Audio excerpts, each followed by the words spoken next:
If you are anything like me and are wearing a hoodie or jacket just to celebrate Arizona's 1 week of winter, and you got a home here, welcome to the Go Show, celebrating all things outdoors in this beautiful outdoor playground of a state, nation, and world that we live in. I appreciate you hanging out with us. Happy New Year to you. And for those that aren't in the know, for those that have not been around the Valley of the Sun, Phoenix, Arizona, we do have about a week of winter. It's a week of winter. So you'll see us all wearing jackets. You'll see us all wearing hoodies. You'll see us wearing jeans. You'll see us wearing Ugg boots. Not me. You see the ladies wearing the Ugg boots. And you'll think, why are you wearing that stuff? It's Arizona. Here's why. Because for that 1 week, this 1 week that we have winter in Phoenix, Arizona, we have to justify the purchases that we have made of hoodies and jackets and knit caps and Ugg boots and heavy jeans. We have to justify that. So we wear these things knowing that it's going to be 39 degrees for a low, but come around 1:30, it's going to be 71, 72 degrees outside. So just so you're aware, we will be wearing winter garb for about 10 days, because that's where we go. The ladies get into the Han Solo outfit, which is the vest, the long sleeve shirt, and the boots. Yeah, we call it the Han Solo, and it's about 10 days here in Arizona. It's about 10 days that we actually have a winter when the lows are in the 30s.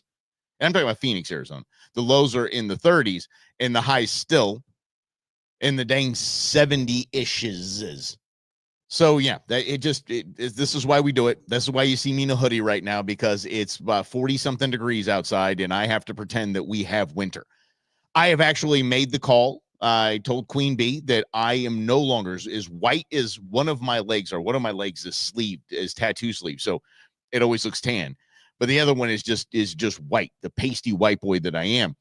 And I told her, I said, I'm just done wearing pants. We're done wearing pants that like jeans and that kind of stuff. I'm done.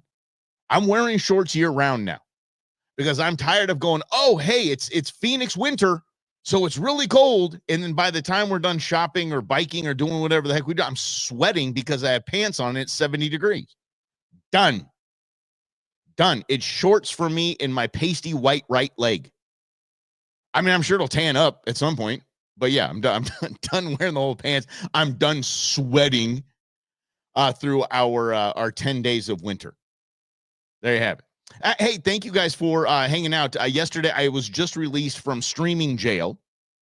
Apparently, the best of FAFO Fridays that I played while I was gone contained a video of a donkey just kicking a dude's butt after the guy was slapping the donkey around. This is a kid show. Is Grizz on here yet? Okay, I mean, a family show. When I say out there slapping that donkey, I didn't want that. But yeah, he was abusing an animal, and the animal decided to kick his butt. Apparently, that was too graphic for some people, and they were a little upset about the whole thing. Well, damn. Happy New Year. It is going to be a lot of fun. We have a lot of great guests scheduled, a lot of great videos going to go up on social. It's going to be a lot of fun. I'm glad to be back with you guys. Yeah, okay. Greg says he has a sports reporter buddy that wears shorts year round in Seattle. Well, that makes sense. Yeah, sure. My legs rarely get cold. This appeared. This I'm like, Yeah. Thanks, Grizz. I knew you were, my man. I knew you'd be here. I knew you'd be here for that. I actually felt bad that I said that, and I didn't know that you had joined the crew yet. Yes. And so yes, Go and Ion were. I was in streaming jail, so I was. They're all attached to the same account. And I was just on two of the platforms. I'm not going to rip anybody, but on two of the platforms everything else was fine. But let's just drop 9 and punt and get going. Right. So kicking off the new year, we got a lot of great stuff, a lot of cool content going to be posted in a way that hopefully we can build this thing even more. All right. Is this live or Memorex? James Memorex. Damn. Is it microfiche? No, it is live. We are live. We are cruising live here. And if you might notice that the steel logo is back, guys. I didn't like the neon sign for the Go Show. I paid a lot of money for that damn thing. I didn't like it. The mock-up they gave me had like a really dark gray background on it. It looked really sharp. It did. But on this white, I just don't. It looks kind of chintzy. So the ion neon sign is fantastic. We're going to keep that. But I'm going to go with this for the time being because I like it and it's cool and it's metal. It's a lot easier to deal with than neon. Let's be honest. Let's jump into the content of this program that is about the outdoors. Yeah, let's do that. I saw a video that got me kind of fired up because one of the guests that I'm having on is the new deputy director of your Arizona Game and Fish Department, and used to run Operation Game Thief. So he is, has all the poaching stories and all that cool stuff, and really how we do it here in Arizona when it comes to policing our outdoor world, because they are peace officers. Like if you know a game and fish a game warden, they call them unit managers. A unit manager can arrest you for DUI, arrest you for anything. That is a sworn peace officer. Yeah. This is an example of why we have declining numbers in hunting. One of the reasons, one of the several reasons that go into that. And this is also a reason why law enforcement in the outdoor world gets a bad rap. I mean, we're just going to play this up. This is a video of a man who is being pulled over because he has a deer on the roof, and apparently it's not tagged properly. Watch this, and then we'll go ahead and react. Here we go. You're looking for Rick Warbins? For the Baker River Deer Farm? I'm looking for the check station. Check station? Yeah. Okay. Okay, right away, dude, I'm looking for the check station. So obviously this kid has no malintent. If you get pulled over and you're looking for the check station because you're not hiding anything, the deer, as you'll see, is on top of his SUV. So nothing to hide here, nothing to be weird about. I'm just looking for the check station, officer. This is exactly what I'm doing. Okay, all right, here we go. Fantastic, cool. Yep. I was actually looking for a pen too. I need to fill out my license too. Yeah. Yeah. Okay. So he has a license. He's got a tag. He did not after taking this animal. He did not properly tag it. So here's how we proceed. So there's not a tag on this deer? No, it's not. I just shot a few minutes ago and cleaned it. Okay. So as soon as you shoot a deer and you come upon it, then you immediately have to detach and fill this out and attach it to the animal. Okay. So that's good. I'm liking this guy so far, right? I think everybody's in on this because he's being educational. Look, obviously this kid is not doing anything wrong. He has his license. He has the tag. He's looking for a check station. Obviously he's confused. Maybe he's an out-of-stater, whatever it is. But now the law enforcement officer, the unit manager, the game warden is being really cool and saying, okay, here's the process that needs to be followed, right? this is a violation that's gonna cost you your hunting license for a year. Whoa, what? And then on top of it, now that it's on your vehicle and you're transporting it without a tag, that's another violation. So you took it with the bow? Yeah, I did. Did you have your bow? Yeah. Is it in the back somewhere? Yeah, sure. You know where this is going now. Officer Game Warden, Officer Friendly's over here say, hey, took it with a bow, did you? Did you? All right. Can we see it? Can we see the bow? And the kid's like, yeah. Kid's scared now. Kid was just told he has a fine coming, a couple $100. Then he's told he's going to lose his license for an entire year. This is on his record. And now he's like, okay, sir, I'll show you my bow. This just took a turn. Let me take a look at that. Cool. Oh, cool. Hey, man, nice bow. Don't try to be officer friendly at this point. I'm sorry. You're not officer friendly at this point. You're not. Dude, you're about to take this dude's bow. Check us out. All right. And then do you have your name and address on any of these? What? No, I do not. Okay. Am I supposed to? Or? Yep. Oh. All right. So there's a lot going on here. I'm sorry. This is like looking like you're like a hardcore poacher at this point. This is looking like you're a hardcore poacher at this point. Really? Really?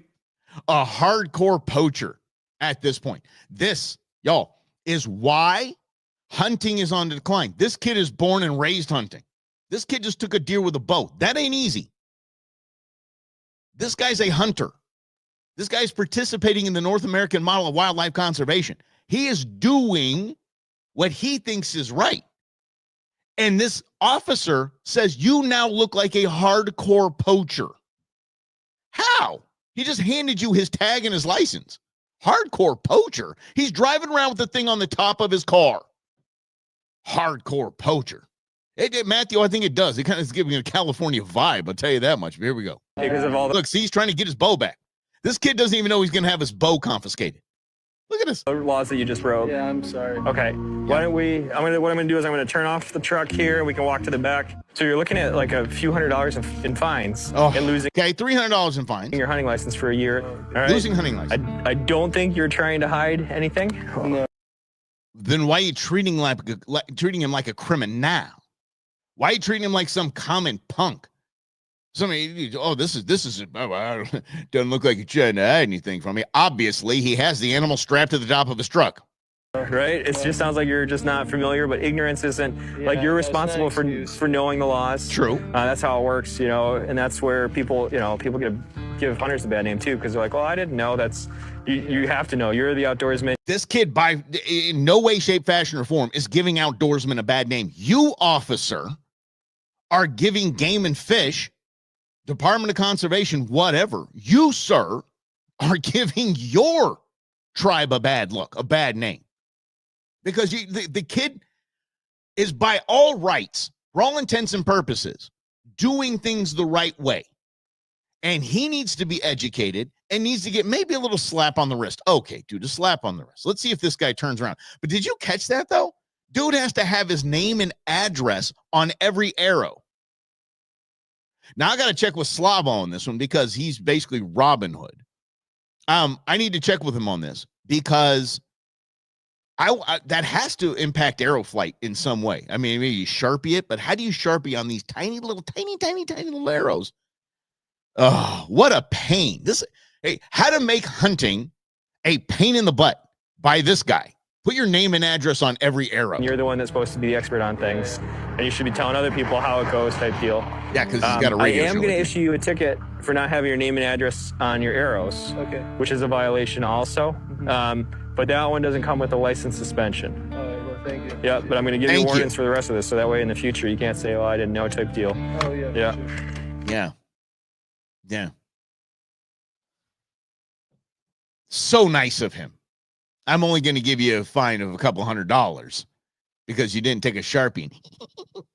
Write your name and address on every arrow. This is one of the many reasons why I am wheels off, sold out for our Arizona Game and Fish Department. It just comes down from the top.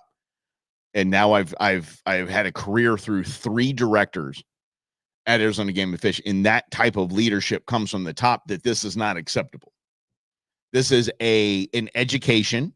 We are going to educate you. And dude, obviously here, buddy, let me give you a hand in processing your deer here, at least getting it legal. Let's just go ahead and make it legal, buddy. And pat you on the back and say, next time we run into each other and we have these same problems, I'm going to be writing some fines and taking your bow. That seems fair, doesn't it? And that's what your Arizona Game and Fish Department is like. I have called several times, and it's mostly during dove season because I'm old and my eyes, just white wing. Bird ID is kind of tough with me between the white wings and the morning doves. It's just tough with me. So sometimes I'll knock a white wing down out of season. I'm like, guys, knocked one down. Or we go to the check station and say, just here's the dove, man. I just, and they're like, dude, cool, no big deal. We're just gonna leave it over here for education purposes. I had one kid that I took hunting. Really cool kid, Cooper Rummel. I don't know if you guys remember him from KTR back in the days here in Phoenix. Cool kid. His dad is actually the movie voice guy, one of the movie voice guys. Robert Downey Jr. is Iron Man. That's him. So I took his kid hunting, Cooper hunting, and the kid almost limited out with a sawed-off shotgun, by the way. I didn't even know if it's legal to have with that, but I was like, this thing have a pistol grip on it? I asked you if it had a 12 gauge. You said, yeah. And I guess I didn't specify. So he did great. I think he had like 10 birds. His first time ever doing this. I thought it was pretty rad. And so we get to the check station. It's opening day of dove season. We went to the check station, and there's like, okay, this is a mourning dove. Oh, this is a baby mourning dove. Oh, look, you got a white wing here. This right here, this bird is not a dove. And he puts it over here. Cooper's, his face just becomes white. And I said, oh, you're a poacher. I'm scaring him. And the game and fish guy knows exactly what I'm doing. He knows me. And it's just like, oh, we have to throw the book at this guy. What is that? It's got at least be a $500 fine. Is there jail time associated with this? And the kid was just sweating bullets. It was fantastic. And he said, he clears it up. He's like, no, dude, we're not even going to fine you. We're going to keep this bird here for education purposes. And just next time, make sure you're really, you report to us that you have something in your bag that is not a dove. Some of that is on me. I'm going to accept that. Some of that is on me because I did take a picture of him with his birds out on the tailgate and things like that. I didn't even notice it. I didn't. Yes. Back he said, I'm going to give you a warning. Well, but he did say he's going to give him a warning. But I mean, he said he's fining him for not having his address and his name and address and all on the stuff. Do what's right. Yeah, it's right, Greg. This is what Mark Lamb said. Do what's right. That's for darn sure. And just cut the kid a break.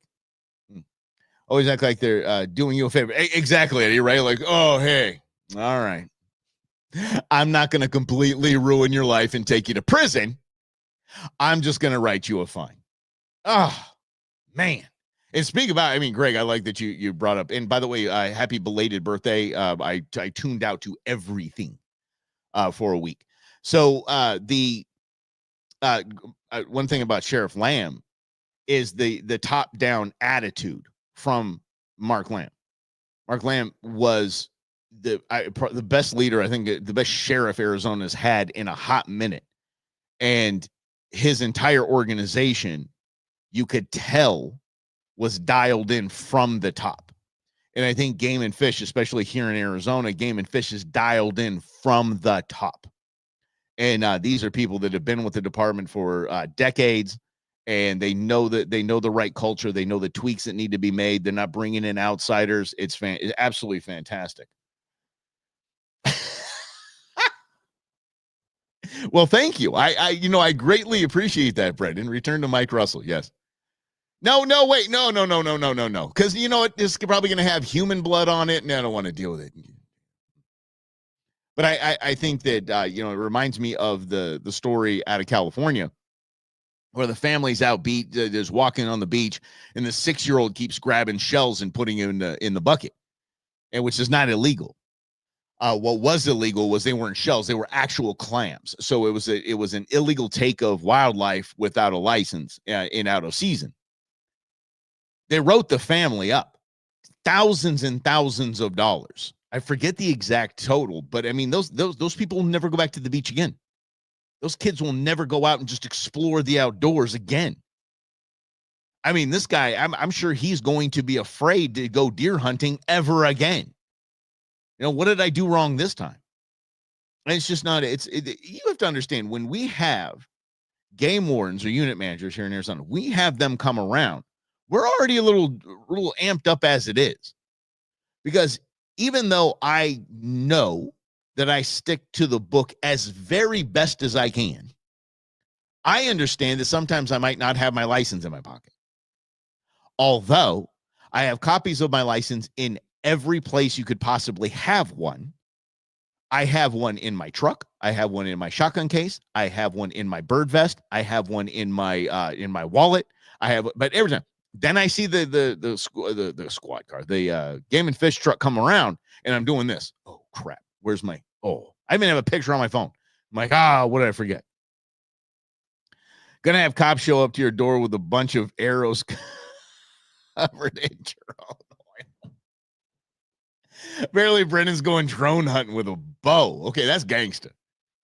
We saw that old man on Iron. We saw him get rung up for shooting a drone down with a 9mm. He was proud of it. What'd you shoot now with? 9mm, Glock 17. And we saw that, but that's okay, fine. But an arrow. I watched the guy duck hunt, and I it was his last name was Barda. He had an outdoor show. It was called the Barda way. Like everything was hard, like nothing was easy. And he was duck hunting with a bow and arrow. Legal. I didn't like it. I wasn't a fan. I was not a fan of that. His broadhead was essentially a coat hanger that made this big cross and was pointed at a 90-degree kind of that way at the end of each of the cross points. And the idea was that he was using a recurve bow. It wasn't even a compound bow. I mean, he made these arrows himself. I mean, I do understand there was a lot of skill involved here. But I think in today's day and age, if you're just going to wound a flying animal and hope you can find it wounded and then dispatch it, not for me. The turkey arrows, no, bro. So Brendan's brought that. I'm sorry for bro out there. No, it's called the guillotine broadhead. That is not the same. So where the guy was actually using wire to just essentially break a wing or just injure it enough to get over to it or like the dogs over to it. The guillotine is made for instant death of a turkey. I mean, it's very impressive, and it's a cross like Brendan said. It's a cross like this, and the broadheads are about that wide. And please understand, turkey feathers are like Kevlar. Getting through that, I mean, this is like they're wearing a bulletproof vest. It's tough. So if you're shotgun hunting a turkey, everything's aimed for the head. If you are hunting with one of these bows, one of these broadheads, for the neck. And if you look it up, the guillotine broadhead on YouTube, it's gone. It's probably the most ethical way you could possibly hunt a turkey, hands down. All right, let's see here. I've noticed that our younger game wardens in Maine are really okay, let's get. They're really the power struck.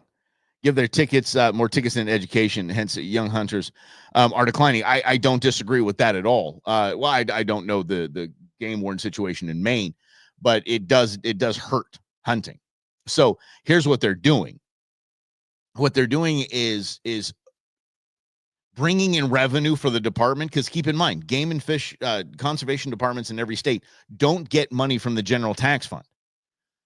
Their money comes from licenses, tags, fines, and something called Pittman-Robertson, which we can get into at a different time. But what they're doing is saying, I'm writing tickets, I'm going to bring in revenue.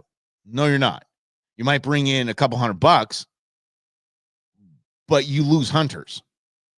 You lose everything that the North American model of wildlife, that funds, the North American model of wildlife conservation, period.